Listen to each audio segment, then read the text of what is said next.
primeira série, sejam muito bem-vindos. Nós vamos dar início, vamos dar continuidade, na verdade, ainda envolvendo os assuntos relacionados à questão hídrica no Brasil. Nós vamos observar, entre outras coisas, dar continuidade, na verdade, ao que vimos no vídeo anterior, relacionando as questões da disponibilidade de água no Brasil, como que nós podemos entender essa disponibilidade de água entre as regiões geográficas e as regiões hidrográficas do Brasil. Nós vamos ver também como que as atividades econômicas e atividades urbanas, atividades humanas, na verdade, elas consomem, elas têm influência sobre o consumo de água. E nós vamos compreender também algumas temáticas importantes envolvendo a água, como a questão da crise hídrica, na região sudeste, e a questão da transposição do Rio São Francisco, ok? No mais é isso, qualquer dúvida estou à disposição e vamos juntos a mais uma aula da disciplina de Geografia. Bom dia a todos. Nós vamos retomar o conteúdo que nós estávamos trabalhando na aula passada, falando sobre a questão da água no Brasil, E aqui são alguns gráficos, alguns elementos que estão presentes no livro didático de vocês, mostrando um pouco como que se dá essa distribuição de água no território brasileiro, Quais são as principais atividades que consomem, os recursos hídricos aqui no Brasil, No caso, a última data que tem aqui é o ano de 2018. Nós chegamos a ver nas aulas passadas, quando nós falamos da questão da água no Brasil, nós chegamos a ver um pouco sobre as principais bacias, as principais regiões hidrográficas presentes no território brasileiro. Nós vimos lá, por exemplo, a região hidrográfica da Amazônia, a região hidrográfica de São Francisco, a região hidrográfica do Tocantins, Araguaia, do Paraná, a região Platina, entre outras regiões, certo? Nós chegamos a ver também quais são as características mais marcantes de cada uma dessas regiões. Nós vimos que algumas delas são regiões com alto potencial hidrelétrico. Nós chegamos a ver que algumas delas tinham alto potencial econômico, vamos dizer assim, na produção de alimentos, na produção de peixe. São áreas bastante piscosas, vamos dizer assim. Nós vimos também a questão da navegabilidade. Muitas dessas regiões elas são úteis para a locomoção de pessoas, locomoção de cargas, locomoção de mercadorias. Nós chegamos a ver isso, E chegamos a ver também em relação à questão dos aquíferos, O que são os aquíferos, quais os principais aquíferos presentes no território brasileiro. E vimos um pouco sobre a questão do aquífero Guarani, que é o principal aquífero presente no nosso território, só que ele também se estende a outras regiões, como a região da Argentina, do Uruguai e do Paraguai, E vimos aí também o potencial hidrelétrico o potencial hídrico desse aquífero, que praticamente sozinho ele tem toda a capacidade de água presente em todos os rios e lagos no mundo, os rios e lagos superficiais. E boa parte desse aquífero está presente aqui no Brasil. Além do aquífero Guarani, nós chegamos a ver um pouco também sobre o aquífero Alter do Chão. Esse já fica praticamente no território brasileiro, todo ele no território brasileiro. E também a capacidade hidráulica dele, vamos dizer que é 2 vezes maior que a do aquífero Guarani, O aquífero Guarani, e isso vai fazer com que o abastecimento de água brasileiro, sobre essa questão dos recursos hídricos, tanto superficiais quanto dos recursos subterrâneos, o Brasil esteja bem abastecido nesse sentido. Porém, nós vamos ver agora, a partir da aula de hoje, vamos rever algumas coisas aqui que nós já havíamos visto anteriormente, mas nós vamos ver com um pouco mais de detalhe como que a água ela é consumida, como que a água ela é distribuída no território brasileiro. Nós vamos ver aqui que já vimos, na verdade, anteriormente, mas vamos rever um pouco que 1.101 metros cúbicos por segundo são consumidos no Brasil diariamente. É muito volume de água sendo consumido diariamente no Brasil, nas mais variadas atividades, vamos dizer assim, né? Nas mais variadas atividades do cotidiano. Né? Na distribuição total, nós vamos observar aqui que a irrigação, né, a irrigação para o agronegócio, ela vai ocupar a maior parcela do consumo de água no território brasileiro. Né? Se vocês observarem aqui, cerca de 66,1% de toda a água que é consumida no Brasil, ela vai para a irrigação. Né? Qual seria a segunda atividade com o maior uso, vamos dizer assim, de água no território brasileiro?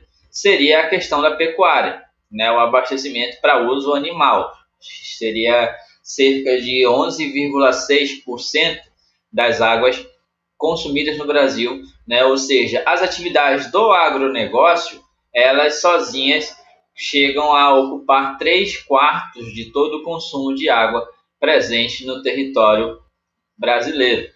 Né? E aí, quais seriam as outras atividades? Nós teríamos aí a indústria, com 9,5%. Depois viria o abastecimento urbano, né? A questão da disponibilidade de água potável, com 9,1%. Depois, o abastecimento rural, com 2,5%, as casas, né, os pequenos produtores rurais, né, as pequenas propriedades rurais. Depois viria a mineração, com 0,9%, e por fim viriam as termoelétricas, com 0,3%. Se vocês observarem bem aqui essa distribuição, as atividades econômicas elas vão ter o maior percentual de recursos hídricos à disposição, né? Seja ela a agricultura, né, a agropecuária ou o agronegócio, ou a atividade industrial, as três atividades juntas elas vão consumir um pouco mais de 85%, né, do consumo de água brasileiro. Né? Depois vem os abastecimentos populacionais, sejam eles urbanos ou rurais, né, ocupando os dois ali aproximadamente 12%, né, 11% do abastecimento de água, do consumo de água no território brasileiro. Né? Ou seja, voltado, vamos dizer assim, olhando em consideração a questão de distribuição da água no Brasil, nós vamos dizer que as atividades econômicas elas vão levar uma fatia significativa desse consumo no território brasileiro. Ok? Ainda nessa mesma ideia que nós vimos ali acima, agora num ponto de vista mais para a região, nós vamos observar aqui como que se dá, na verdade, a distribuição, né, da demanda de água por região geográfica brasileira. Né? Se vocês observarem bem, boa parte do consumo de água, com exceção da região norte, vai ser distribuída para a irrigação. Né? O maior percentual de irrigação a gente vai encontrar aqui na região sul do território brasileiro. Né? Em relação a abastecimento urbano, a maior parcela vai ser da região sudeste. Né? Em relação à indústria, também a maior parcela vai se dar na região sudeste. Né? Em relação à questão de usinas termoelétricas, nós vamos ter aí então destaque para a região norte, né? Porque aqui nós temos várias cidades pequenas, cidades médias da região norte do Brasil, da região norte do Brasil, que vão ser abastecidas por usinas termoelétricas. Por isso, essa maior parcela, né, da água distribuída na região norte vai, por regiões, as usinas termoelétricas elas têm uma parcela maior, na verdade, ali na região norte. E depois, a questão do uso animal, para pecuária, para criação de animais, a região centro-oeste ela vai ganhar o destaque nesse fator, nesse sentido. Ok? Se vocês observarem bem, a área onde tem uma distribuição mais significativa, com parcelas significativas, né, de distribuição de água, de demanda de água, vai ser a região norte. Né? Ela não vai ter pequenas fatias relacionadas a cada uma dessas atividades. Ela vai ter uma parcela significativa, né? Diferentemente, por exemplo, da região sul, aonde a mineração é pouco explorada. Né? Outra questão que também a região norte ela vai levar em consideração vai ser a mineração. É a região do país onde mais a água mais se utiliza água para mineração, né? Principalmente ali nas regiões do Pará, que temos ali minerações de ferro, minerações de manganês e outras coisas, ok? Vamos observando aqui, descendo um pouquinho mais, agora observando a demanda de água por região hidrográfica, né? Aqui ao lado nós vamos ver nos mesmos critérios como que se dá a questão da região hidrográfica, o uso da água por região.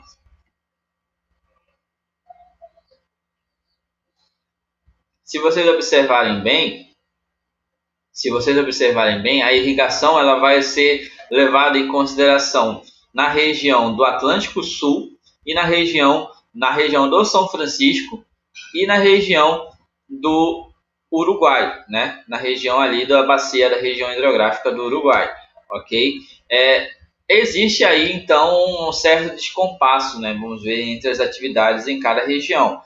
Esse descompasso ele vai ser levado por conta da especificidade que cada região vai possuir. Algumas regiões hidrográficas são mais voltadas para a atividade agropecuária, outras regiões para a atividade extrativista, outras regiões para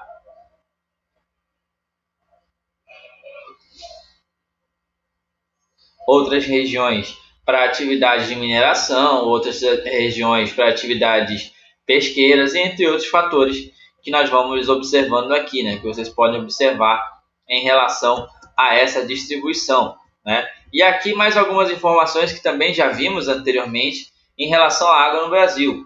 O Brasil hoje é o quinto maior consumidor de água engarrafada do mundo. Nós só perdemos para Estados Unidos, China, México e Indonésia, né? Para vocês terem uma ideia, a água engarrafada ela chega a custar 500 vezes mais do que uma água de torneira, né? Outra informação, o consumo médio per capita, né, por ano de água no Brasil, de água engarrafada, foi de 99,2 litros, ou seja, isso quer dizer que cada brasileiro, em média, consumiu em 2016 99,2 litros de água, né, por pessoa.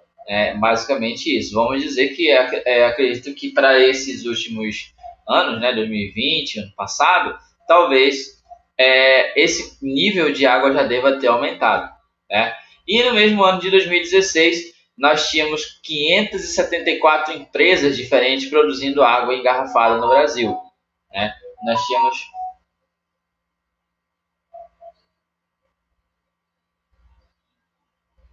Nós tínhamos aí 574 empresas diferentes produzindo água no território brasileiro, né? Nós tínhamos aí, aqui por exemplo, no Amazonas, na região amazônica, nós temos várias empresas. Nós temos a Magistral, nós temos a Iara, nós temos a Cristal, nós temos a Aguacrim. Várias dessas empresas são as principais aqui na nossa região quando a gente fala de produção de água engarrafada, né? Mas existem muitas outras empresas aí no Brasil, como vocês podem ver, mais de 500 empresas, né? Uma das questões agora, gente, levando aqui em consideração que nós estamos tratando sobre a questão da água no Brasil, um problema da água, um problema relacionado à água no território brasileiro vai ser a questão hídrica, a crise hídrica em algumas regiões, né? O destaque especial sempre vai ser, infelizmente, para nós aqui do Brasil, quando nós falamos desses problemas de questão hídrica, o destaque sempre vai ser o Nordeste. O Nordeste, por vários e vários anos, sempre enfrentava e enfrenta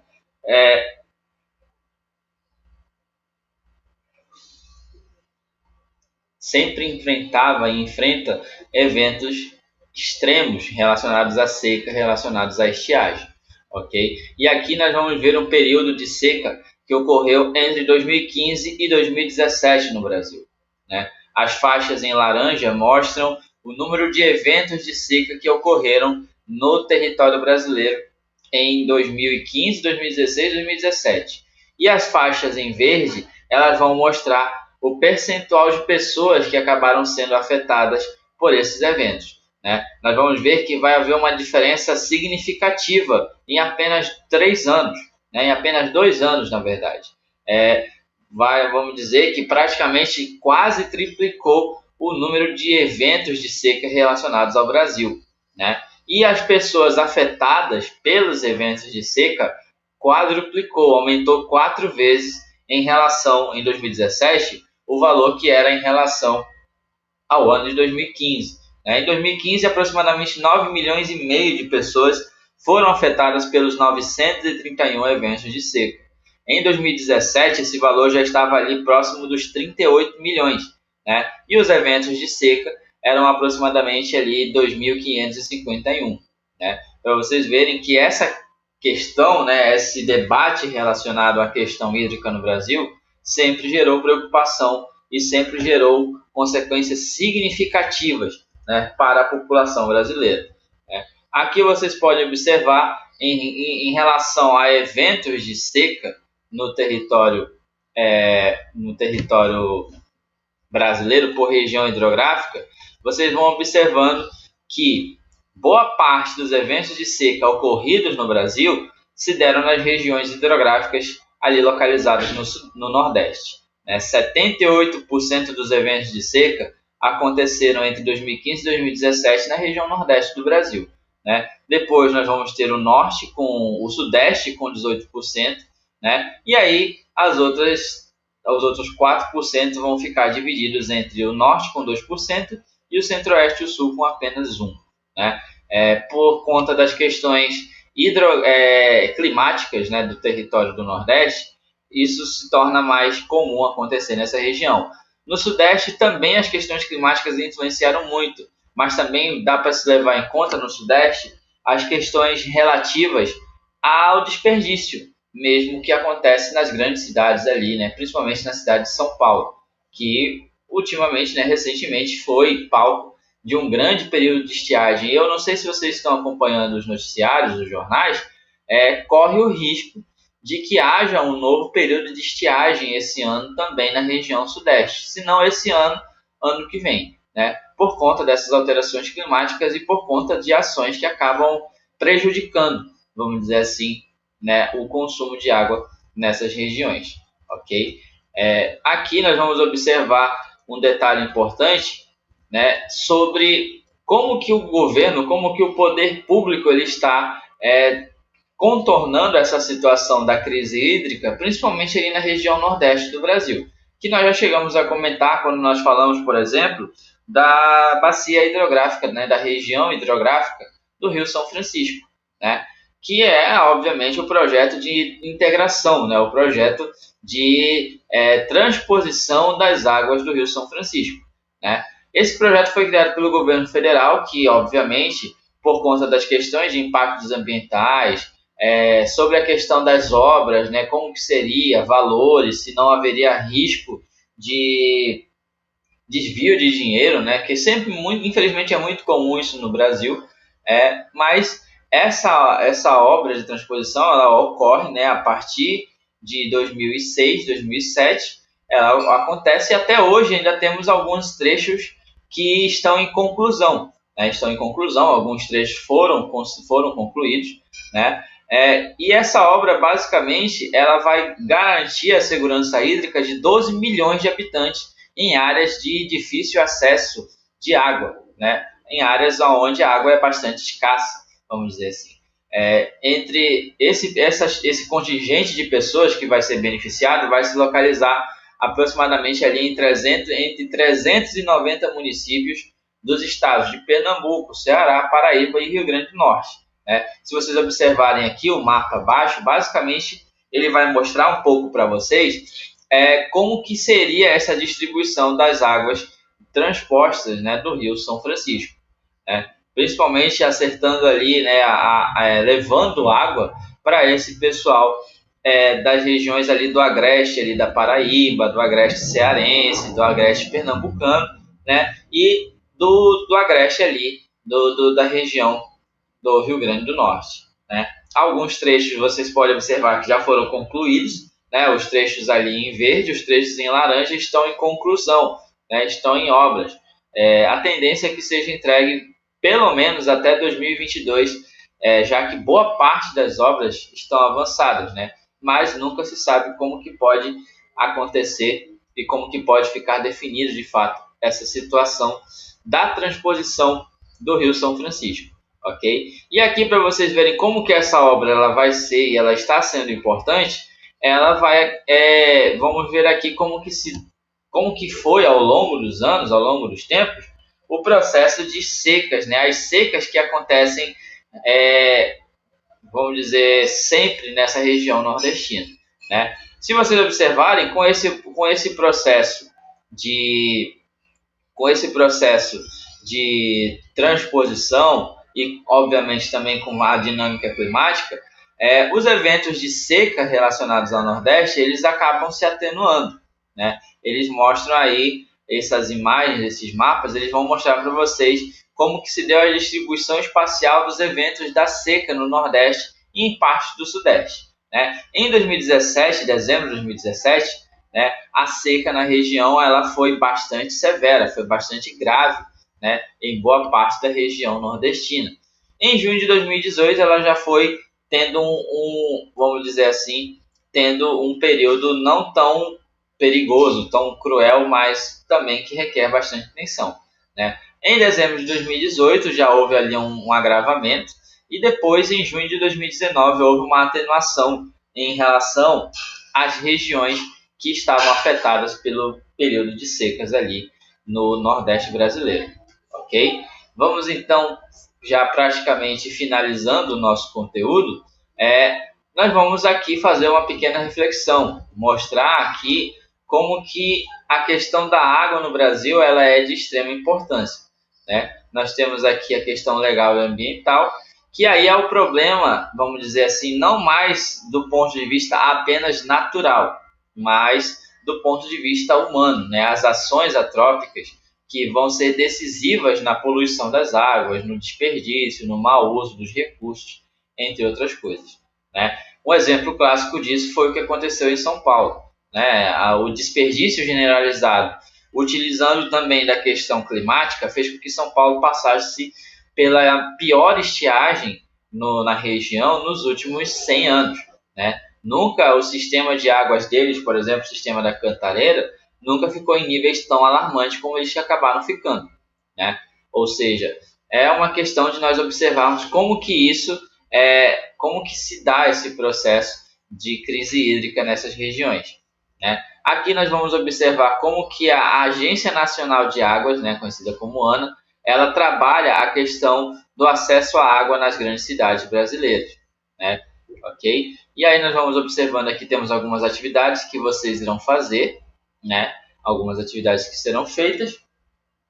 E aí nós vamos observar a questão das mudanças ambientais que elas podem acabar afetando significativamente, né, as atividades hidráulicas, as atividades, a dinâmica hídrica dos rios, dos córregos ali próximo, né? Por exemplo, com o surgimento em 2012 do Código Florestal, o novo Código Florestal brasileiro.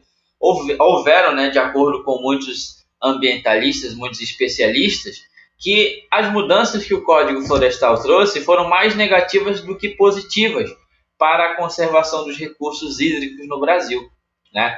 Porque houve muita flexibilização do novo Código Florestal para o início das atividades agropecuárias, né, das atividades agrícolas, em regiões de floresta, em regiões próximas a áreas de conservação, né?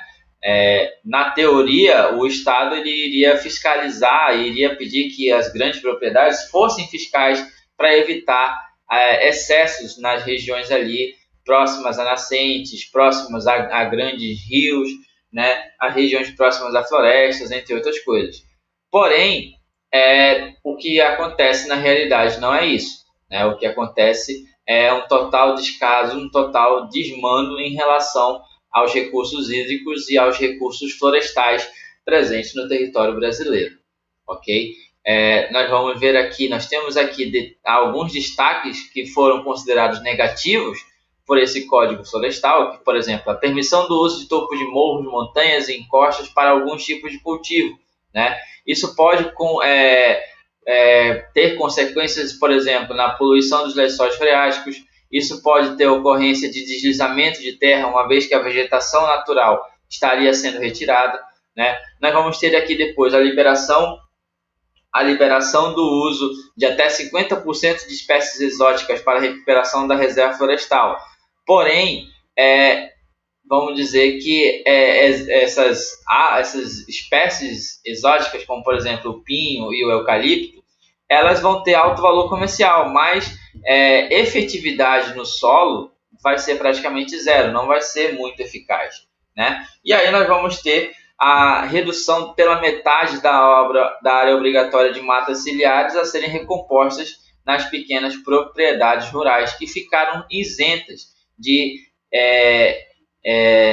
da necessidade de recompor a reserva legal, ou seja, os grandes proprietários não tinham mais a obrigação de repor na sua integridade as florestas que eles acabassem por desmatar, ok? Para finalizar, nós vamos ver aqui a questão do desastre de Mariana, né, que foi o rompimento da barragem de Fundão ali em Minas Gerais, na cidade de Mariana, em 5 de novembro de 2015, né, onde a exploração mineradora, a mineração ali da região do Rio Doce, houve um acidente gravíssimo, né, um desastre gravíssimo, onde mais de 34 milhões de metros cúbicos de rejeitos de mineração foram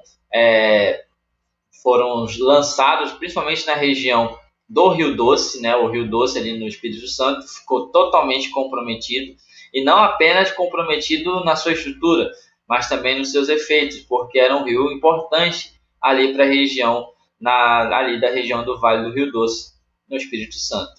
Ok? É um exemplo clássico de como que o ser humano ele pode acabar complicando as situações envolvendo os recursos hídricos. Aqui nós temos imagens de como que ficou a situação, algumas cidades ali próximas, né, que foram alcançadas por esse desastre, que até hoje está sem solução, e até hoje não temos perspectivas de como que isso vai acabar se realizando. Outro evento gravíssimo também foi a barragem de Brumadinho, né, no dia 25 de janeiro de 2019. Aqui temos imagens, né, mostrando o estrago maior ainda, vamos dizer, mais significativo, né, que foi a barragem do Córrego do Feijão, ali da propriedade também da Vale do Rio Doce, né, na região de Brumadinho. 11,6 milhões de metros cúbicos de material de rejeitos de mineração acabaram sendo despejados ao longo da região ali, causando prejuízos significativos do ponto de vista ambiental. Ok? Gente, basicamente esses foram os conteúdos importantes, né, para vocês compreenderem. Esse conteúdo é um conteúdo de trabalho, ok? Do trabalho bimestral de vocês, da lista de vocês.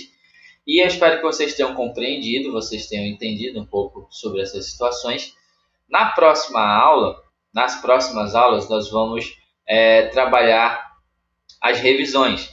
Okay? Eu irei enviar para vocês os conteúdos das revisões. Vocês assistam às aulas, né, os vídeos que vão ser vídeos comentando as questões das revisões, tanto em geografia quanto em história, visando já a avaliação bimestral de vocês. Ok? No mais é isso, espero que todos estejam bem. Um forte abraço a todos e até a próxima aula.